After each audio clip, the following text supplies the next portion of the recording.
A paz, meus irmãos. Só estava aguardando aí enquanto vocês chegavam, né? Entravam, para que nós pudéssemos dar início aqui a mais uma escola Acos, mais um dia para nós refletirmos um pouco mais na palavra do Senhor.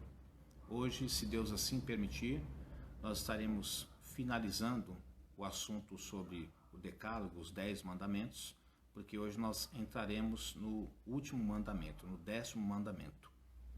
Antes de nós começarmos nosso estudo de hoje, eu gostaria de convidar você a orar comigo, aonde você estiver, na sua casa, no seu trabalho, no carro, onde você estiver, não importa. Se você tiver condições de fechar os seus olhos, feche os seus olhos e ore comigo.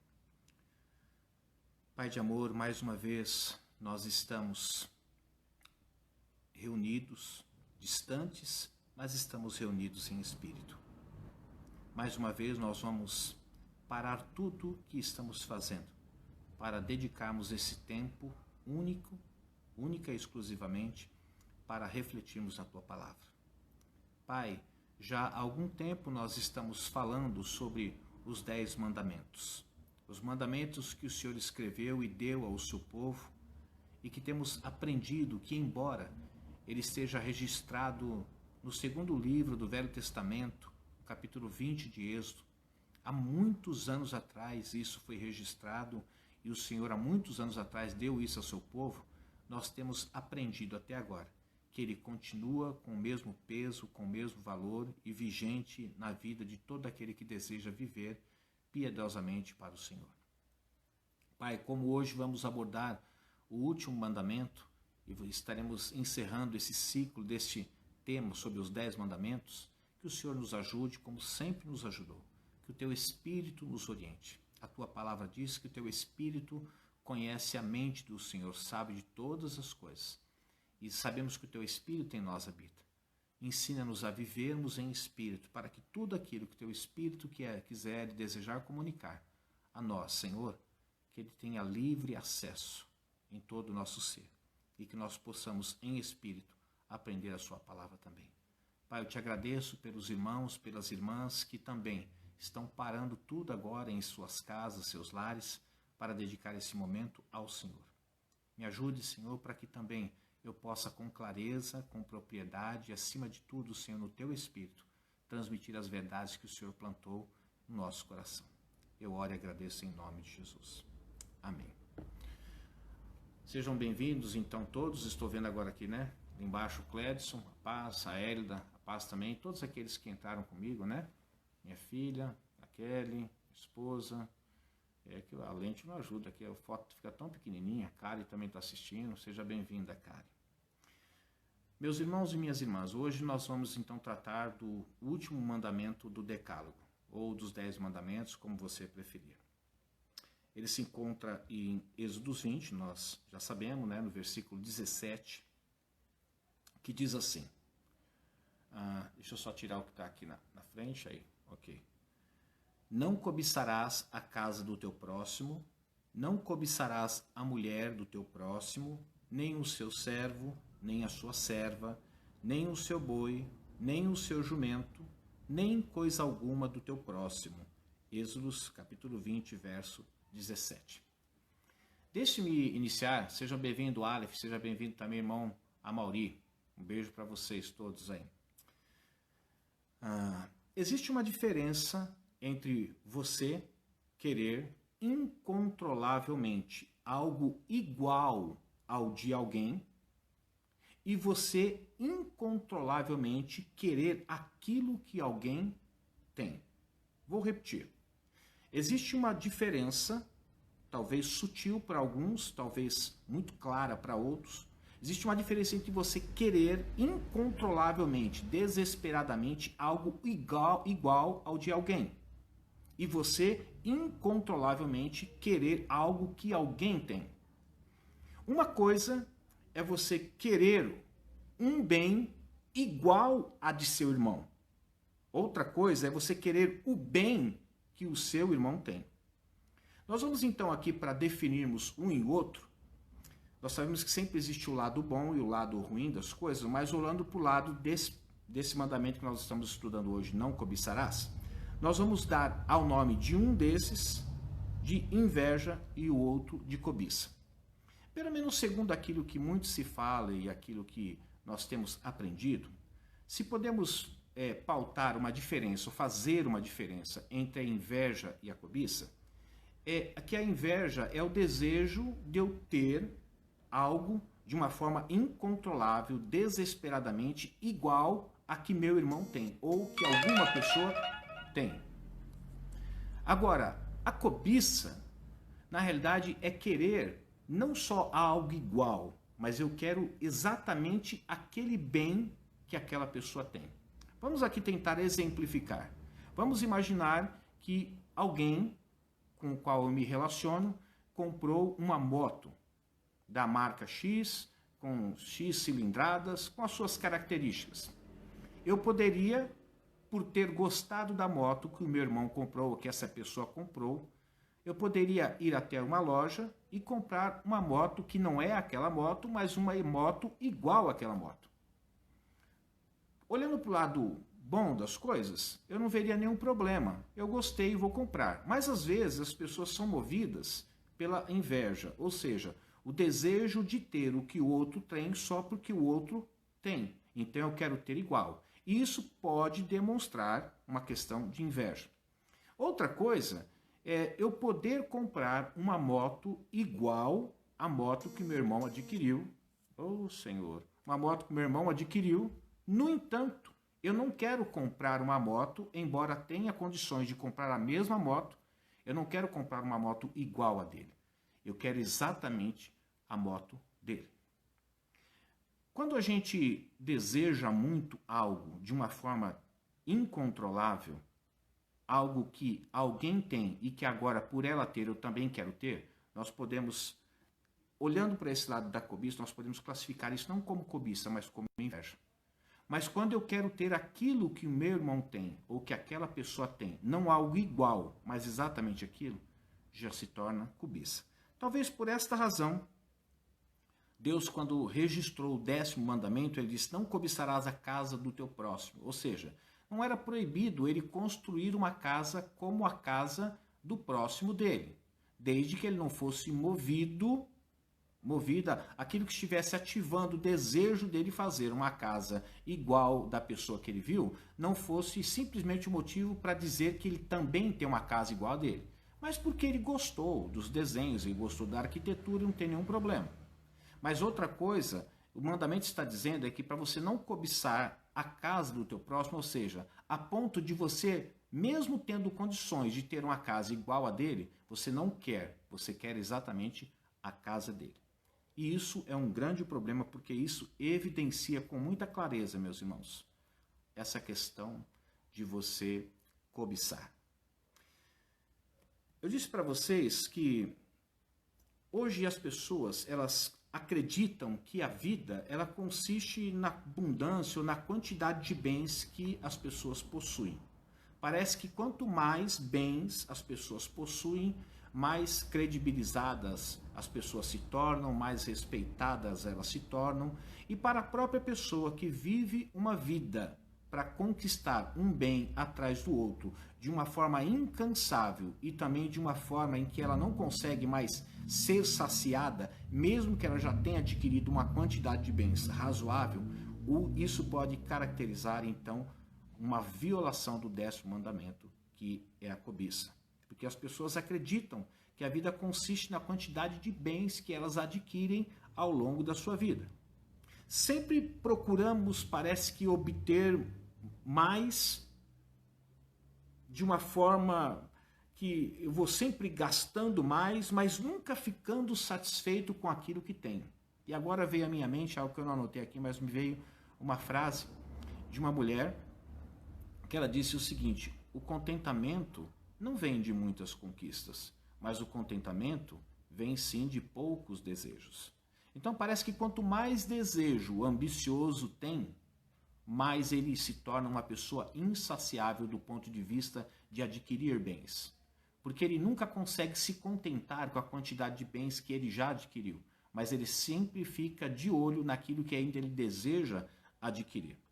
Ao invés de nós nos contentarmos com o que nós já temos, parece que as pessoas ou nós sempre desejamos algo mais, outra coisa, ou seja, nós cobiçamos. Vamos ver qual é o significado dessa palavra cobiçar. Cobiçar significa anelar, ansiar, desejar ardentemente por algo que pertença a outra pessoa. Já disse para vocês que o problema às vezes não é você querer ter um violão parecido ou igual ao violão de uma pessoa que você conhece e que ele tem esse violão. Talvez isso não seja um problema. Talvez porque você gostou do violão e você então quer comprar um violão igual. Mas o problema é que às vezes você não quer comprar um violão igual, da mesma marca, da mesma categoria, da mesma espécie, feita pela mesma empresa ou pelo mesmo luthier. Você quer exatamente o violão que aquela pessoa tem. Isso então pode ser caracterizado como cobiça. Então não é apenas desejar algo que não temos, mas desejar algo que outra pessoa tem. Sabemos que nem todos os desejos que nós temos são desejos e podemos caracterizá-los como desejos egoístas. Não, muitas vezes nós queremos, o problema é que nós queremos coisas erradas, da forma errada, na hora errada e pelo motivo errado. E isso vai caracterizar cada vez mais essa questão da cobiça. Se você for olhar em Gênesis 3:6, eu gostaria que você abrisse a Bíblia comigo, logo no primeiro livro da Bíblia, Gênesis capítulo 3, verso 6. Antes de Eva comer do fruto proibido, a Bíblia deixa claro que Eva cobiçou primeiro. Capítulo 3 de Gênesis, versículo 6 diz assim: quando a mulher viu que a árvore parecia agradável ao paladar, era atraente aos olhos e, além disso, desejável para dela se obter discernimento, tomou do seu fruto, comeu e deu a seu marido, que comeu também. Então veja bem que o pecado ele foi precedido pelo desejo que havia dentro do coração de Eva. Era o desejo do quê? De comer aquele fruto? Não. Os benefícios que aquele fruto traria para Eva e para Adão, segundo a proposta da serpente, segundo a proposta do inimigo deles. Ou seja, Eva, ela cobiçou, ela permitiu que o desejo ilegítimo nascesse dentro do seu coração, e por alimentar esse desejo ilegítimo dentro do seu coração, ela acabou então pecando contra Deus. Mas o que precedeu a concretização do pecado foi exatamente a violação do 10º mandamento, que era a cobiça. Eva comeu o fruto para obter algo que não lhe foi designado ter. Ou seja, Satanás disse para Eva que ela seria como Deus. E jamais o ser humano poderá ser como Deus, ou se tornar em Deus, ou ser Deus. Por isso que Eva, nesse momento, ela foi enganada. Ela comeu do fruto para obter algo que não foi dado a ela, que não foi permitido ser entregue a ela. Mas tudo isso nasceu por conta da abertura que o seu coração deu ao desejo ilegítimo da cobiça. A cobiça pode aparecer, por exemplo, quando um colega de trabalho recebe uma promoção e você que trabalha ao lado dele ou junto dele, talvez até há mais tempo que ele, não tenha recebido essa mesma promoção que esse colega de trabalho recebeu, e que, segundo a sua análise, você acha que a promoção não é que ela foi injusta, porque o seu amigo de fato a merecia. No entanto, você acha que, já que havia uma promoção, pelo tempo de serviço, pelo tempo de casa e pela habilidade que você tem, não que o seu amigo não merecia, mas você merecia mais que o seu amigo. E, portanto, nesse momento, ela pode se manifestar. Ou seja, a cobiça pode evidenciar de que fato é uma cobiça que está existindo no seu coração. Por exemplo, um outro exemplo que pode aparecer a cobiça é quando alguém encontra o amor da sua vida e você ainda não encontrou o amor da sua vida. E talvez você diga, poxa, mas eu estou procurando há tanto mais tempo, estou orando há tanto tempo, estou buscando em Deus há tanto tempo, e essa pessoa mal chegou, já pediu para Deus e Deus parece que a atendeu mais rapidamente. Isso pode evidenciar a cobiça. Outra coisa ainda, quando um amigo vai a um lugar que só em sonho você consegue chegar naquele lugar.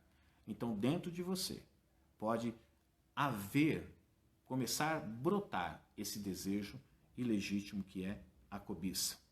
Eu gostaria que você abrisse comigo em Tiago, capítulo 4, nós vamos lá para o Novo Testamento. Quero que você pegue a sua Bíblia, certamente todos devem estar com ela agora. Tiago, capítulo 4, Gálatas, Efésios, Filipenses, vamos lá. Depois de Hebreus, um pouquinho mais à frente, volta aqui. Tiago, capítulo 4, verso 1 e verso 2. De onde vêm as guerras e contendas que há entre vocês? Não vêm das paixões que guerreiam dentro de vocês? Olha o que diz o versículo 2. Vocês cobiçam coisas e não as têm. Matam e invejam, mas não conseguem obter o que desejam. Vocês vivem a lutar e a fazer guerras. Tiago está nos levando a pensar, capítulo 4, versículo 2, como a pastora colocou aí para vocês, que o problema que existe entre nós, essas guerras que existem entre nós, essas paixões que guerreiam dentro de nós, é fruto muitas vezes das cobiças que existem dentro de nós. E nós cobiçamos e não conseguimos ter aquilo que nós cobiçamos. Invejamos e não conseguimos ter aquilo que nós cobiçamos. Nós cobiçamos, por exemplo, coisas como casas maiores de uma forma desnecessária. Talvez a casa que você tem é o suficiente para você e para a sua família, tendo até em vista que de repente vai ficar só você e a sua esposa e não há necessidade de você ter uma casa ainda maior do que a casa que você tem. Talvez você sempre alegue trocar de carro. Talvez isso pode ser a manifestação da cobiça. Não estou afirmando que é cobiça, mas pode sim ser a manifestação da cobiça em sua vida, como carros melhores, melhor entretenimento. Parece que hoje nós nos tornamos em pessoas insaciáveis. Quando nós adquirimos um bem, que era o sonho nosso, adquirimos aquele bem, quando nós o adquirimos, passado algum tempo, 3 meses, 4 meses, 5 meses, parece que nós nos acostumamos tanto com aquele bem, que para nós, um tempo atrás, era um sonho poder tê-lo, que agora parece que aquele bem não tem todo aquele valor que tinha para nós antes de nós o termos. Nós cobiçamos, por exemplo, roupas, aparelhos eletrônicos com mais recursos. Se a gente for olhar essa questão do celular mesmo, nós sabemos que hoje você compra um celular, daqui a questão de dias ou meses já tem uma nova versão, já existe um celular com mais recursos, e parece que aquele celular que nós queríamos ter já é ultrapassado, nós já não queremos mais aquele celular. Se nós olharmos para o nosso guarda-roupa mesmo, embora eu vou fazer uma afirmação aqui que é uma afirmação particular minha, tá bom? Eu acho que a grande maioria de nós tem se tornado refém da moda, refém dos tempos. Ou seja, o que vai determinar que tipo de roupa você vai vestir, você vai ter dentro do seu guarda-roupa, é a moda do momento. Eu já disse para vocês que, como eu já tenho 53 anos, eu já passei por alguns momentos diferentes, né, no que diz respeito à moda, em que antigamente era muito comum você usar calça com boca larga, boca de sino. Depois, passado um tempo, a boca já é aquela boca bem estreitinha, grudada na canela. Depois ela enlargueceu um pouco mais, depois voltou para a boca de sino, depois voltou para ser estreita. Então, e a gente vai, de certa forma, flutuando dentro da moda, né? Até porque existem alguns momentos em que você vai procurar, por exemplo, determinada calça e você não encontra mais, porque o mercado já não está mais oferecendo, porque já saiu de linha, já está fora de moda. E você, às vezes, acaba tendo que se adequar com o tipo de calça que existe, a não ser que você tenha um alfaiate de confiança e que possa, de certa forma, construir uma calça segundo o padrão que você deseja. Mas a verdade é que nós passamos a nos tornar reféns do vestuário também. Nós nos tornamos reféns da moda e, por conta disso, o sapato que poderia se usar já não se usa mais, a blusa que poderia se usar já não se usa mais. E por que que tudo isso nasce? Porque dentro de nós, às vezes, existe um desejo de ter aquilo, porque aquilo que nós já temos já não serve mais, não porque não serve no nosso corpo, já que não serve mais para nós, porque a moda já não dita mais aquele modelo, então nós queremos andar de uma forma diferenciada. E isso pode estar evidenciando a cobiça dentro de nós, aparelhos eletrônicos e muito mais. O consumo tornou-se como se fosse o nosso modo de vida. Parece que hoje nós trabalhamos, vivemos para consumir.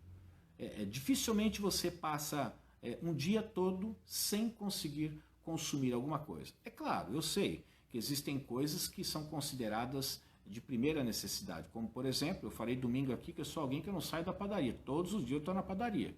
Então, é o que todo dia eu vou buscar o bendito pãozinho, né? Porque todo mundo gosta lá do pãozinho, fresquinho, quentinho, então eu vou lá buscar. Mas eu não estou falando dessas coisas de consumo que são necessárias na nossa vida.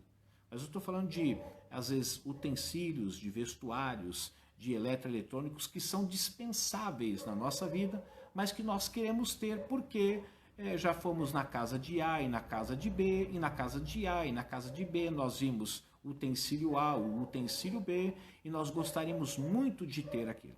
Ah, pastor, mas o senhor disse que a questão é ter igual e não ter aquele ali. É verdade. Mas nós precisamos tomar cuidado, meus irmãos, porque às vezes isso pode começar brotando dentro de nós como uma inveja, como um simples desejo de ter igual, depois pode caminhar para um leque maior, caracterizado como inveja, e depois esse leque ainda pode expandir um pouco mais e pode se tornar uma cobiça. Eu me lembro de algumas pessoas que eu conheci um bom tempo atrás, em que eram apaixonadas por exemplo, por som. E às vezes as pessoas não queriam comprar um som como o som da pessoa que ela tinha visto cantar, mas ela queria exatamente o som daquela pessoa. E nós precisamos tomar cuidado com isso, porque às vezes não é simplesmente a manifestação de um desejo, de uma vontade, mas é a manifestação da cobiça dentro de nós. Parece-me que não importa o quanto temos, o nosso desejo por coisas novas e melhores é quase que insaciável. A pastora está dizendo que parece que existe até uma competição, né? De quem tem o melhor eletrodoméstico, quem tem a melhor televisão smart, quem tem... são tantas coisas hoje, né? Quem tem a melhor cama, quem tem o melhor guarda-roupa, quem tem a melhor mesa, quem tem as melhores cadeiras, quem tem a melhor cafeteira, quem tem a melhor geladeira, quem tem o melhor fogão. E aí a gente sabe que os utensílios, eles são os mais vastos, são muitos, não são poucos. Isso acaba tornando aquilo que nós chamamos de publicidade tão bem sucedida, ou seja, nossa incapacidade de guardar o 10º mandamento torna a publicidade tão bem sucedida. Nós não podemos ver o anúncio de nada novo que a gente corre querendo comprar, sem perceber, meus irmãos, que às vezes isso pode ser o início do desencadeamento de uma cobiça dentro de nós. O 10º mandamento, ele encerra sem deixar brecha nenhuma, quando ele diz o seguinte: nem coisa alguma do teu próximo. Ele diz assim: não cobiçarás a casa do teu próximo, não cobiçarás a mulher do teu próximo, não cobiçarás o servo do teu próximo, nem a serva do teu próximo. E ele finaliza dizendo: não cobiçará coisa alguma do seu próximo. Então veja bem, o que foi listado ali, ou seja, não cobiçar a casa, não cobiçar a mulher, não cobiçar o servo, não cobiçar a serva, o que foi listado ali não foi algo assim exaustivo. É isso que não pode ser cobiçado, mas foi apenas algo sugestivo. Porque no final ele fecha dizendo: não é para cobiçar nada. Eu só dei um exemplo daquilo que não se deve cobiçar. A casa, a mulher, o servo ou a serva, ou o gado ou o jumento, que ele vai descrevendo ali. No entanto, ele diz assim: não é para cobiçar coisa alguma. Se a gente parar para pensar, meus irmãos, existem coisas que talvez sem que nós percebamos, nós cobiçamos.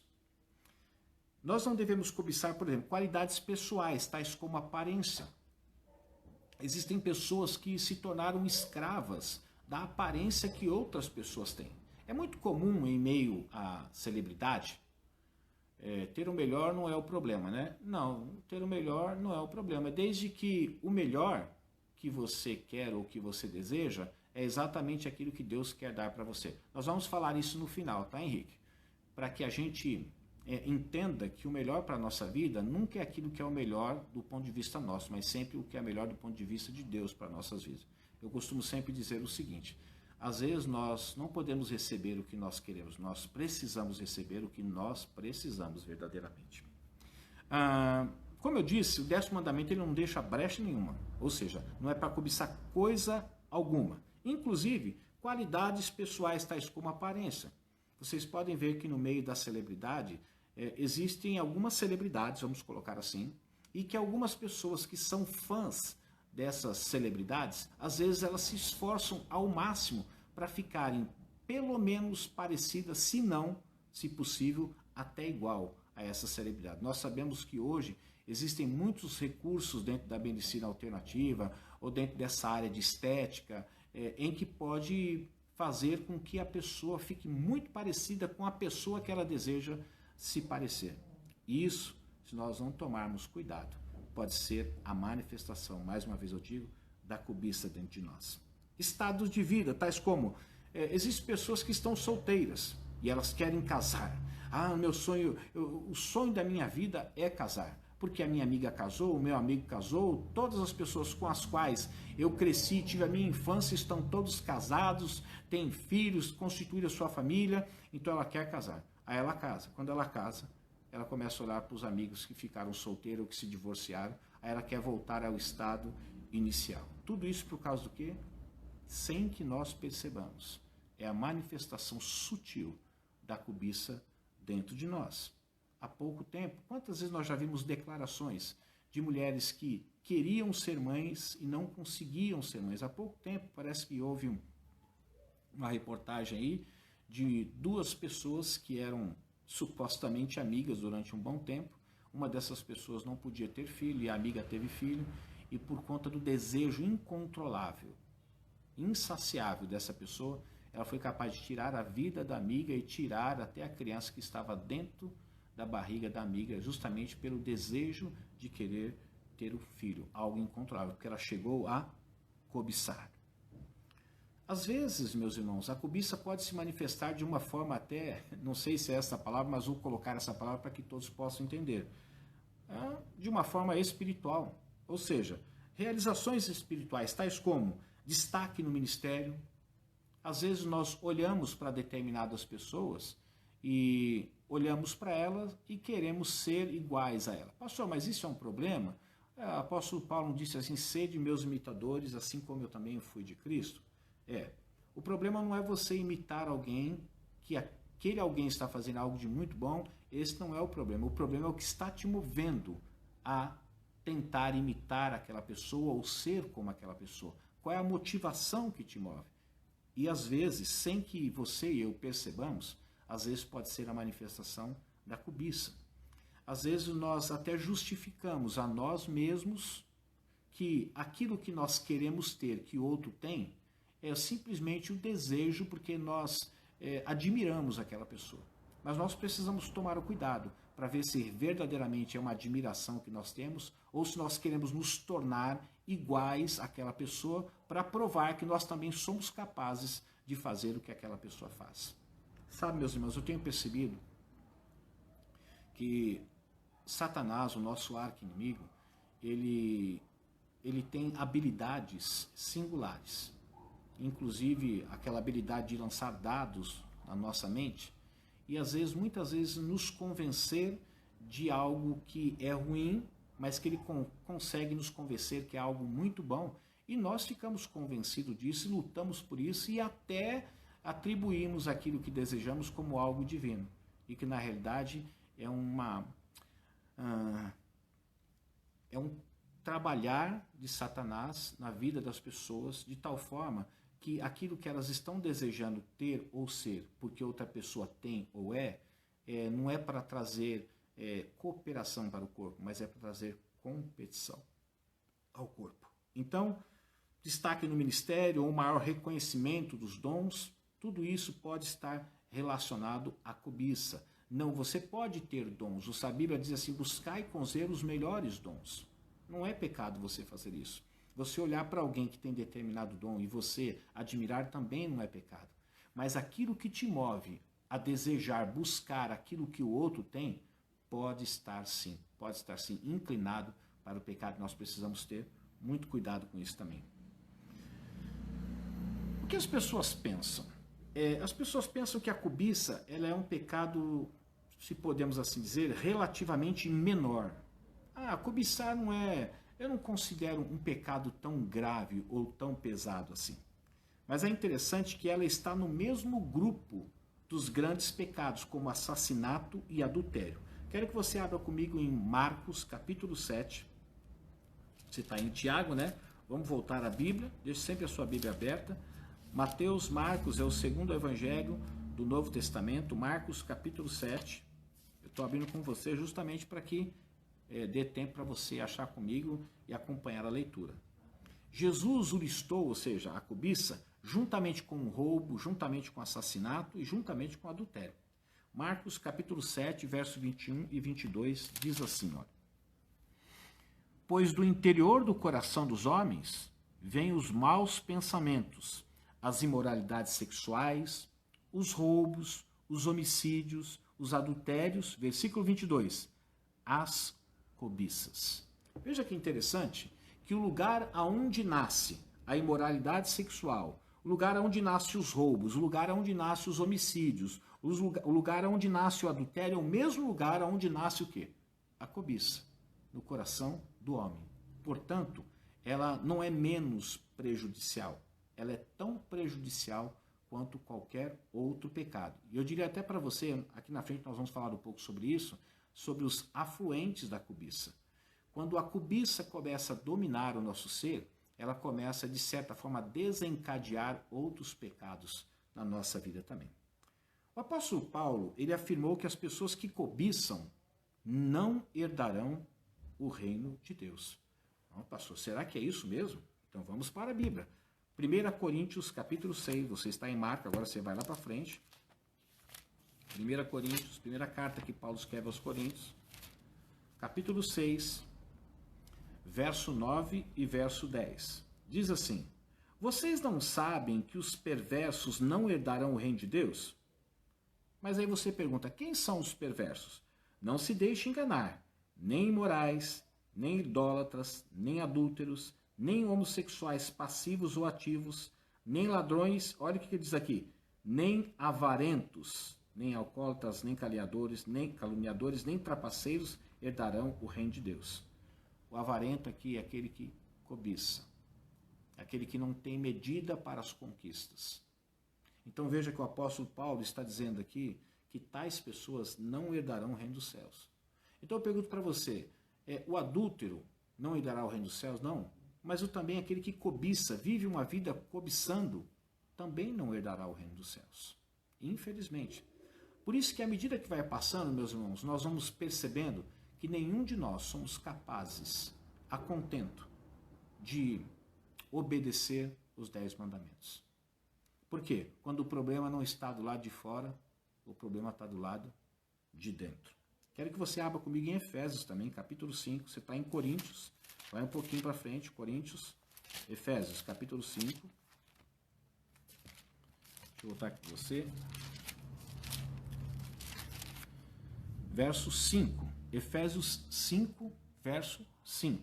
Diz assim: porque vocês podem estar certos disto, nem imoral, ou impuro, olha aqui, ou ganancioso, que é idólatra, tem herança no reino de Cristo e de Deus. A ganância aqui também está evidenciando o quê?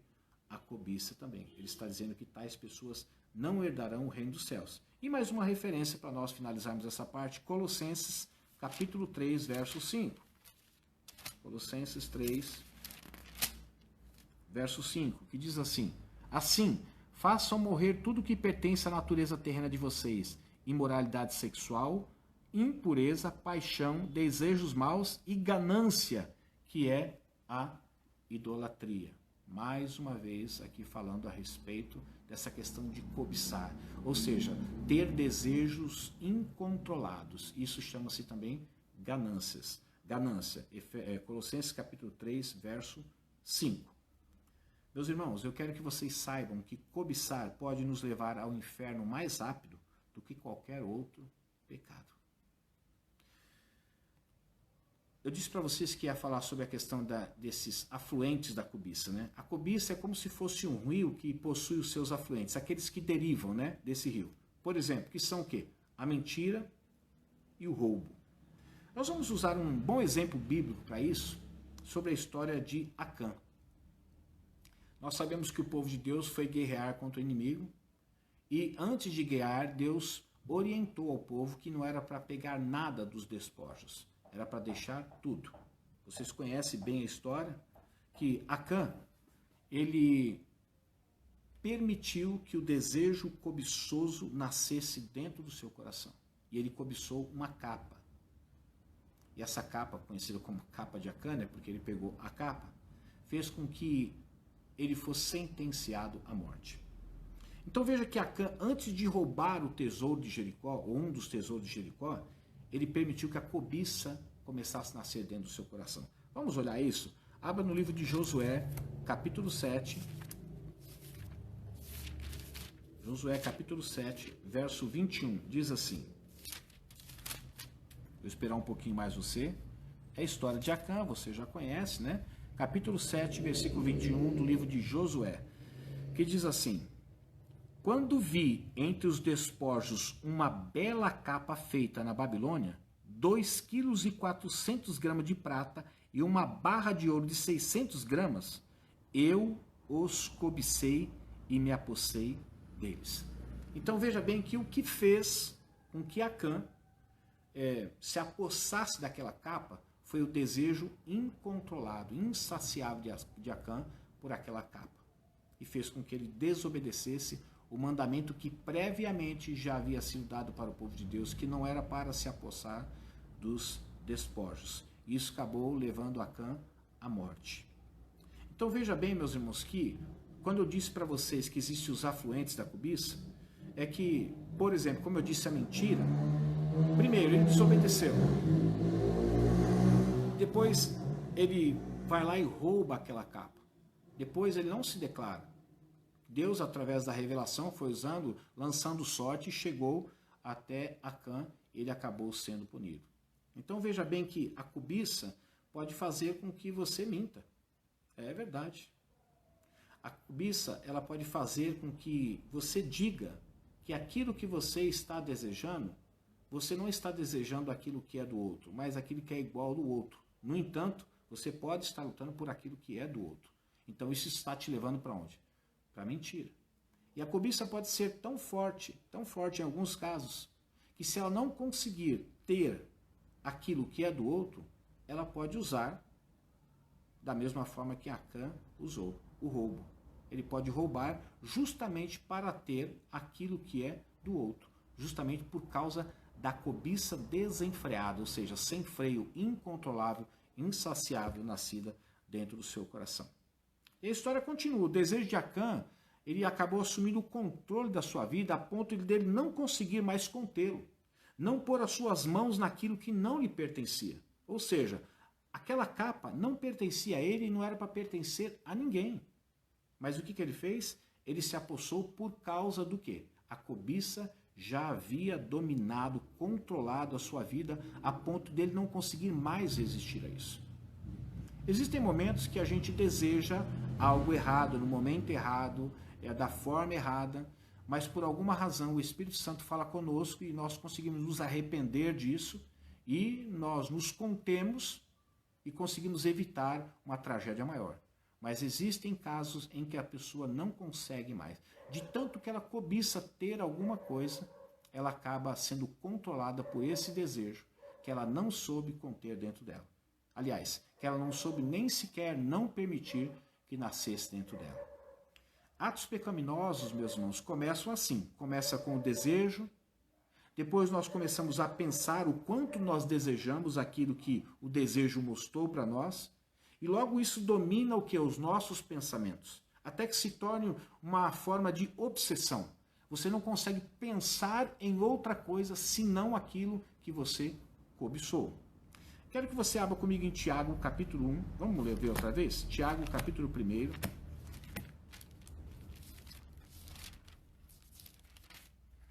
Versículo 14 e versículo 15, diz assim. Vou pegar aqui a Bíblia aqui para ficar mais fácil, tá? Cada um, porém, é tentado pelo próprio mau desejo. Já está dizendo que o desejo aqui é mau. Sendo por este arrastado e seduzido. Olha a cobiça já entrando em ação. Primeiro, existe um desejo e depois é caracterizado que esse desejo não é um bom desejo. Como, por exemplo, eu tenho o desejo de ajudar alguém, de comprar uma cesta básica e ajudar alguém. Isso não é um mau desejo.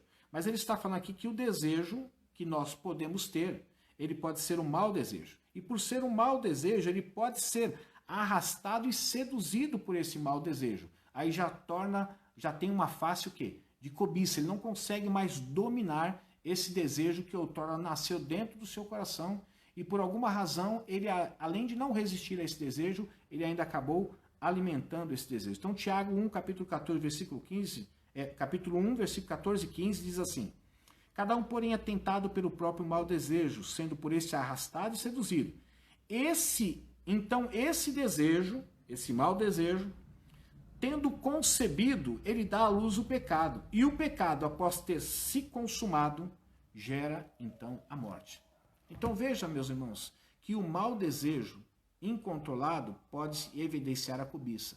E a cobiça é um pecado que pode seduzir e arrastar você. E que pode levar você a concretizá-lo fora de você. Ou seja, isso existe dentro de você, esse desejo. Mas o desejo se torna tão forte dentro de você que você acaba externalizando e você pode consumar o pecado. E esse pecado pode te levar à morte. Quero que você abra comigo também em 1 Timóteo. Você está em Tiago agora, então volta, 1 Timóteo, capítulo 6, de 1 Timóteo, verso 9. Todos encontraram aí? 1 Timóteo, capítulo 6, verso 9. Diz assim: os que querem ficar ricos caem em tentação, em armadilhas e em muitos desejos descontrolados e nocivos, que levam os homens a mergulharem na ruína e na destruição. Eu acho que vale a pena a gente repetir esse versículo, principalmente em tempos onde se prega, dentre tantas doutrinas que se prega dentro da igreja, tem se pregado não a falsa doutrina da prosperidade, porque a prosperidade não deixa de ser uma doutrina que pode ser ensinada, mas não da forma que se tem sido ensinada. Algumas pessoas dizem assim, é pecado o desejo de ficar rico, de ganhar muito dinheiro, de ficar muito bem na vida.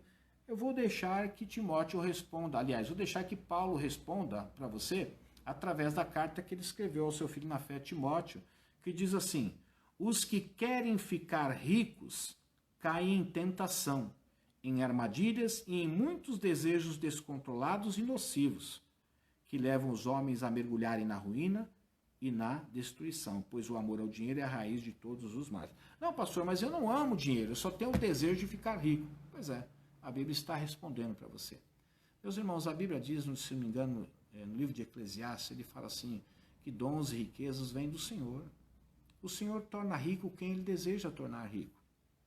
Então, eu entendo que buscar riqueza ou buscar ser rico não deve ser uma tarefa a qual o cristão deva se dedicar no que diz respeito a uma busca. Não. Eu acho que você precisa entender, em primeiro lugar, para que Deus te chamou, porque Deus te chamou, você já sabe que você estava perdido. Agora, para que Deus te chamou? E dentro do teu chamado, você procurar exercer-o com excelência. Se no exercício do seu chamado, Deus torná-lo rico ou não torná-lo rico, isso não é primário, isso já é secundário. Até porque a Bíblia diz que o nosso tesouro não deve estar aqui. Porque aonde estiver o nosso tesouro, ali também estará o nosso coração. Então, eu queria chamar a atenção para vocês aqui de algo incomum que acontece com o 10º mandamento. Abra comigo em Êxodos, capítulo 20, que é o que nós estamos estudando. Vocês repararam que os 9 mandamentos anteriores, ou seja, que vêm antes do 10º mandamento, eles condenam explicitamente ações exteriores. Vamos para o primeiro, né? Não terás outros deuses além de mim. Ou seja, não é para você confeccionar de uma forma visível aquilo que você considera ser o seu Deus. É uma tarefa externa. Eu sei que sempre é movido por algo interno, mas ele está dizendo que a concretização vem através de um ato externo. Depois, não farás para ti nenhum ídolo, e assim sucessivamente. Terceiro, não tomarás o nome do Senhor teu Deus em vão, ou seja, aquilo que sai da sua boca. Lembra-te do dia do sábado, então é algo que você vai colocar em prática ou não vai colocar em prática. Depois do versículo 12 nós temos o quinto mandamento, honra teu pai e tua mãe, a fim de que tenhas vida longa e tudo te vá bem. Nós também estamos falando de uma ação externa. Não matarás, também. Não adulterarás, também. Não furtarás, também. Não darás falsos testemunhos com o teu próximo. Tudo fora.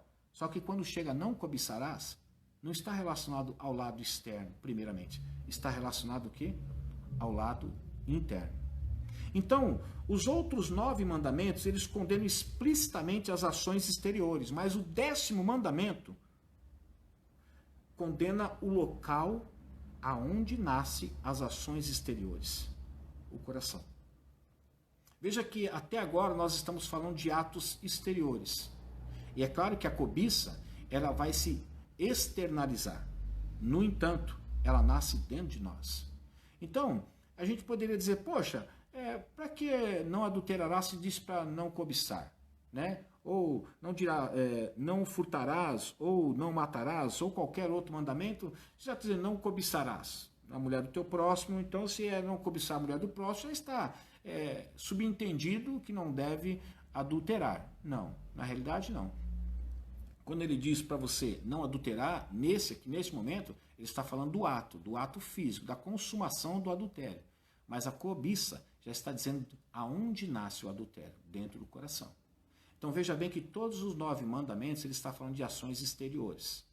Mas ele se restringe exatamente aonde nasce tudo aquilo que pode te levar a concretizar do lado de fora.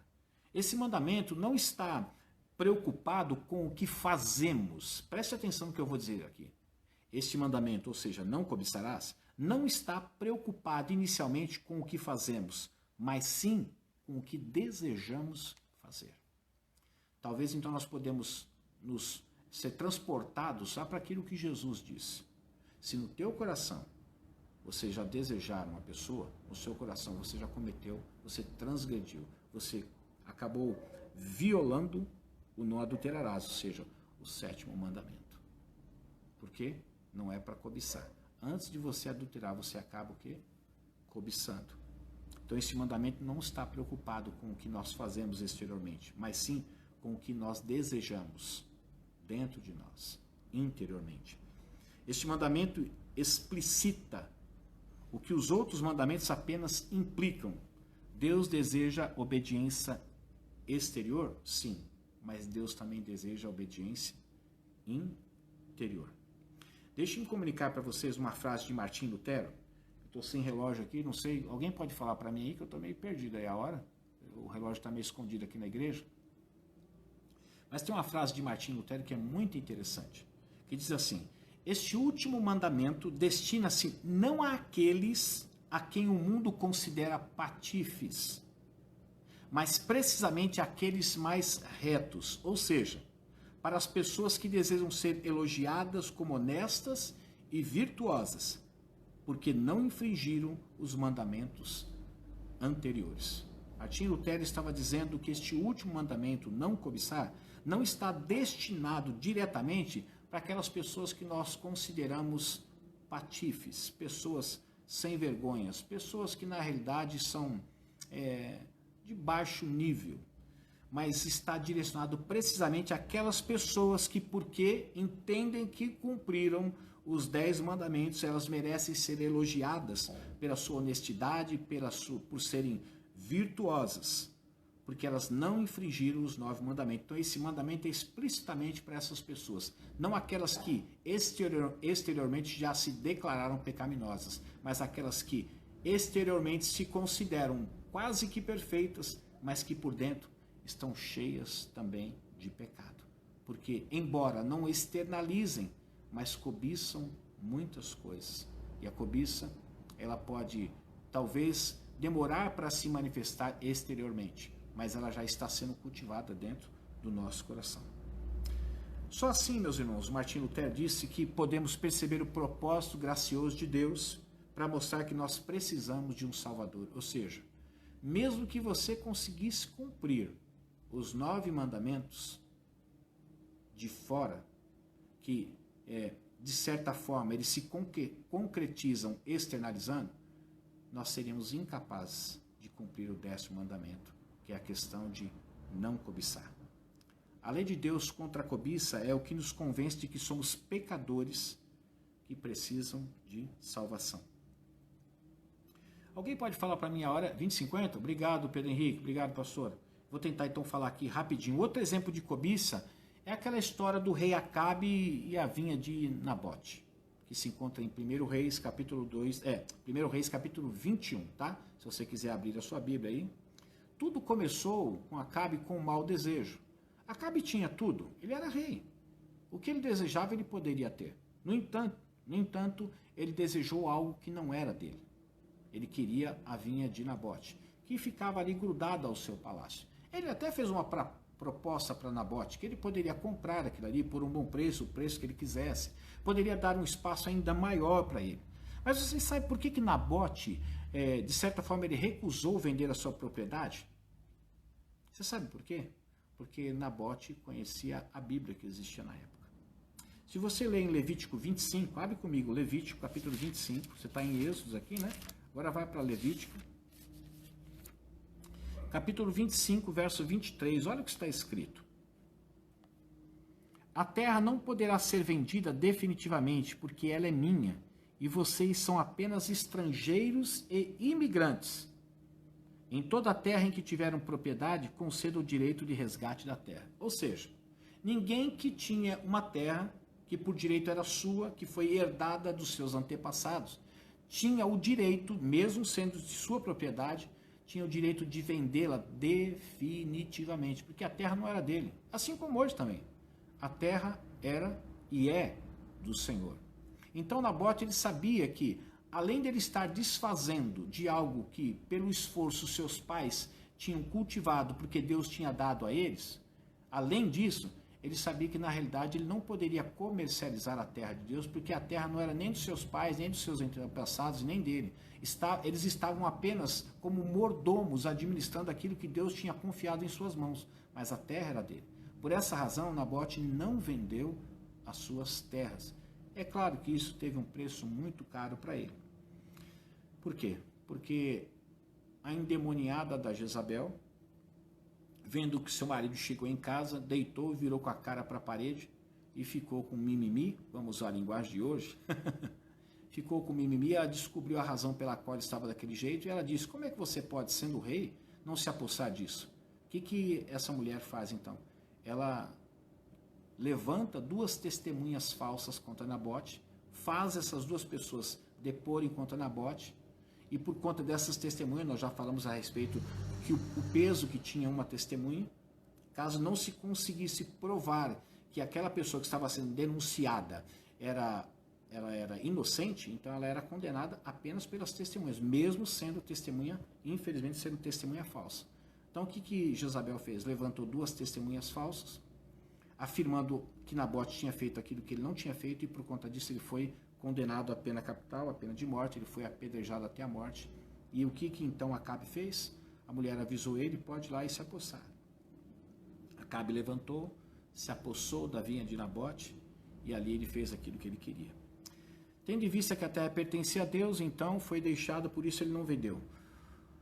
O que era para Acabe um luxo, porque ele não precisava daquilo, para Nabote era uma questão de piedade e de obediência à lei do Senhor. O que começou com uma noção ociosa terminou com uma obsessão pecaminosa. Por que esse homem desejou tanto essa vinha só porque estava grudado no palácio dele? Só por causa disso, um homem que poderia ter vinhas melhores, poderia ter campos melhores, o que ele desejaria ele poderia ter, mas ele queria aquilo. Lembra-se que eu falei para você a diferença entre a inveja e a cobiça? Pois é, Acabe poderia ter uma vinha até melhor do que aquela de Nabote, mas ele queria a vinha dele, e isso é cobiça. Dentre tantas coisas, meus irmãos, que as histórias bíblicas nos ensinam, uma delas é que as coisas não acabam bem para as pessoas que quebram os mandamentos, ainda mais quando elas as conhecem os mandamentos. As coisas nunca acabam bem. Se você for der continuidade à história, você vai ver que o fim de Acabe e de Jezabel foi triste. Eles acabaram sendo despedaçados, os cães acabaram devorando as suas carnes, porque Deus viu aquilo que Jezabel fez. Nabote acabou pagando com a sua vida? Sim, perdeu a vida. Mas Deus viu que na realidade eles violaram o quê? O 10º mandamento, cobiçaram. E por conta de terem cobiçado, meus irmãos, eles chegaram ao ponto de matar, tirar uma vida e se apropriar. Ou seja, eles roubaram. Mesmo que a pessoa havia morrido, aquela vinha não pertencia a ele. Pertencia aos descendentes de Nabote também. Então o que aconteceu? Eles cobiçaram, eles mataram e eles roubaram. Aí nós voltamos lá para os afluentes da cobiça. Matar e roubar também. Diz que conta a história de um repórter que ele fez uma pergunta para um milionário chamado Nelson Rockefeller. E a pergunta foi a seguinte: quanto de dinheiro é necessário para ser feliz, Nelson Rockefeller? Você sabe qual foi a resposta que esse homem deu? Um pouco mais. O que é necessário para um homem ser feliz, Nelson Rockefeller? A resposta desse homem foi assim. Aliás, o quanto de dinheiro é necessário para ele ser feliz? Ele disse, um pouco mais. Ou seja, nunca aquilo que ele tinha ou que ele teria seria o suficiente para ele ser feliz. Abra comigo em Eclesiastes capítulo 5, verso 10, para nós estarmos terminando aqui. Jó, Salmos, Eclesiastes capítulo 5, verso 10 diz assim: quem ama o dinheiro jamais terá o suficiente. E aqui nós precisamos entender, meus irmãos, que aquele que ama o dinheiro jamais terá o suficiente, ou seja, por mais que a pessoa se torne rico e milionário, mas para ele nunca será o quê? O suficiente. A questão é que nunca vai bastar, dentre tantas conquistas ou de tanto dinheiro que essa pessoa possa adquirir, nunca vai ser o suficiente para ele. Sempre ele vai querer mais. Quem ama o dinheiro jamais terá o suficiente. Quem ama as riquezas jamais ficará satisfeito com os seus rendimentos. A Bíblia é bem clara quando ela fala sobre isso. Ou seja, quem tem muito, às vezes, nunca enxergará o muito que tem. E sempre será o insuficiente do ponto de vista dele.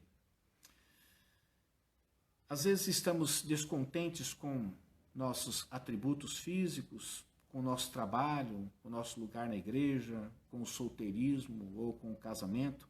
Mas a verdade é que se Deus quisesse, meus irmãos, que nós tivéssemos mais, nós teríamos. Porque Deus é suficientemente capaz de nos dar, se Ele assim desejar. Eu quero que você saiba que o remédio para o desejo cobiçoso chama-se contentamento. Todos os dias, tome algumas gotas de contentamento para sufocar esse desejo cobiçoso que pode haver dentro de você. Hebreus capítulo 13, verso 5. Eu disse que ia terminar, né? Mas parece que eu nunca consigo terminar. Um dia eu aprendo. Hebreus capítulo 13, verso 5 diz assim: conservem-se livres do amor ao dinheiro e contentem-se com o que vocês têm, porque Deus mesmo disse, nunca o deixarei, nunca o abandonarei. Vou repetir para você, vale a pena. Conservem-se livres do amor ao dinheiro e contentem-se com o que vocês têm, porque Deus mesmo disse, nunca o deixarei, nunca o abandonarei. Vovó, pega o pastor, falou ali. Irmã Genilda, seja bem-vinda, viu, querida? Estou tentando ler aqui. Minha neta está ouvindo, disse para mim, pegou a Bíblia, vovó. É isso aí, filha. Se a vovó não pegou, faz ela pegar. Mas a vovó gosta de pegar a Bíblia. Eu conheço a irmã Genilda. Voltando ao nosso assunto, meus irmãos, Hebreus 13:5 diz para nós nos contentarmos com aquilo que Deus tem dado para nós.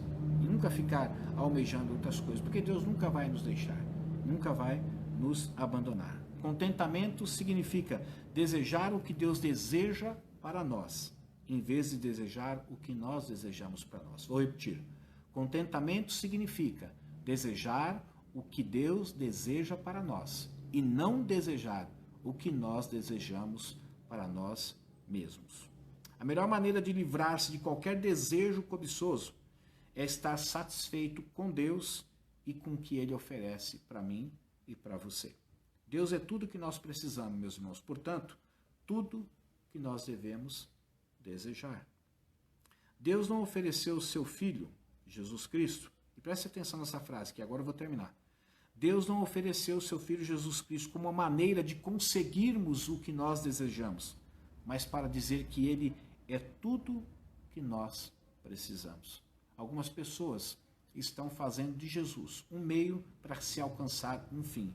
Em nome de Jesus fazem campanha, em nome de Jesus buscam ficar ricos, e na realidade o propósito da existência de Jesus e da realização da sua missão, do seu sacrifício, não foi satisfazer os nossos desejos, mas dizer que Ele é tudo aquilo que nós precisamos dentro dessa vida que nós vivemos. Portanto, eu encerro com o versículo que se encontra em Mateus 6,33. Busque em primeiro lugar o reino de Deus e a sua justiça, e todas essas coisas vos serão acrescentadas. Amém, meus irmãos? Que você guarde esta palavra no seu coração, no melhor lugar dentro do seu coração. Não permita que a cobiça, de uma forma disfarçada, dentro de você, comece a ganhar proporções em que você não consiga mais controlar. E que às vezes ela vai começar a ser aquela que vai dirigir a sua vida. Tudo que nós precisamos é de Deus, mais nada.